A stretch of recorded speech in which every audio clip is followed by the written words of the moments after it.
ngayon patuloy pa rin umiiral ang northeast monsoon o hanging amihan sa malaking bahagi ng Luzon na posibleng makaapekto sa anong bahagi ng ating bansa. Manatiling may kaalaman at manatiling ligtas sa pamamagitan ng pagbisita sa aming YouTube channel para sa mga real-time na ulat panahon sa ating bansa. Laging tandaan, maging alerto at iba yung pag-iingat sa banta ng ulan, baha at pagguho ng lupa. Ngayon, oras na para marinig mula sa ekspertong meteorologist. Bibigyan tayo ng malalim na pagsusuri sa lagay ng panahon at ipapaliwanag ang anumang mahalagang kaganapan sa ating panahon ngayon o sa mga darating pang araw. Sa ngayon patuloy pa rin umiiral ang northeast monsoon o hanging amihan sa malaking bahagi ng Luzon na posibleng makaapekto sa anong bahagi ng ating bansa. Samantalang sa nalalabing bahagi naman po ng ating bansa, magpapatuloy pa rin yung epekto ng easterlies na posibleng makaapekto sa anong bahagi ng ating bansa sa mga susunod na araw.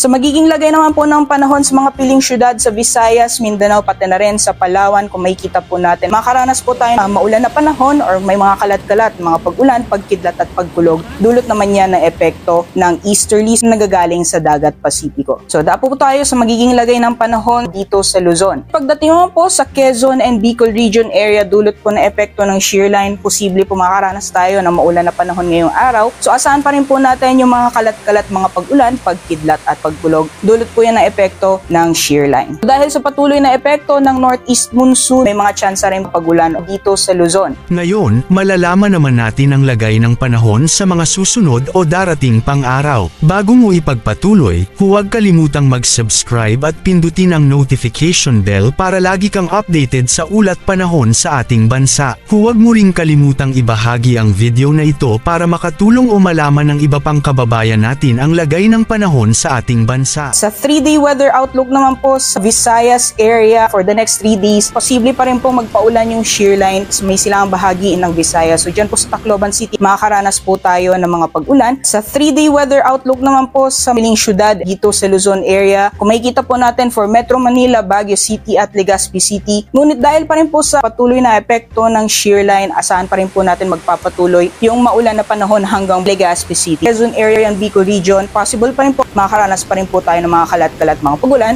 Sa mga piling syudad naman para sa Mindanao area for Metro Davao, Cagayan de Oro at Zamboanga City, mostly mga isolated rain showers or thunderstorms, kadalasan sa hapon o sa gabi ang mararanasan. So sa kalagayan naman po ng ating karagatan, wala pa rin po tayo nakataas na gale warning sa anumang baybayin ng ating bansa. Kaya malaya pa rin po makakapalaot ang ating mga kababayan na may mga maliit na sakyang pandagat. Yan muna ang ating weather update ngayon. Sana ay nakita ninyo ang broadcast na ito na nagbibigay kaalaman at kapaki-pakinabang. Maraming salamat sa DOST Pag-asa sa pagbabahagi ng kanilang mahalagang insight o ulat panahon. Samahan kami sa susunod para sa higit pang mga weather update sa ating bansa at manatiling nakatutok sa weather update ng bansa at huwag kalimutan i-share at mag-subscribe na rin.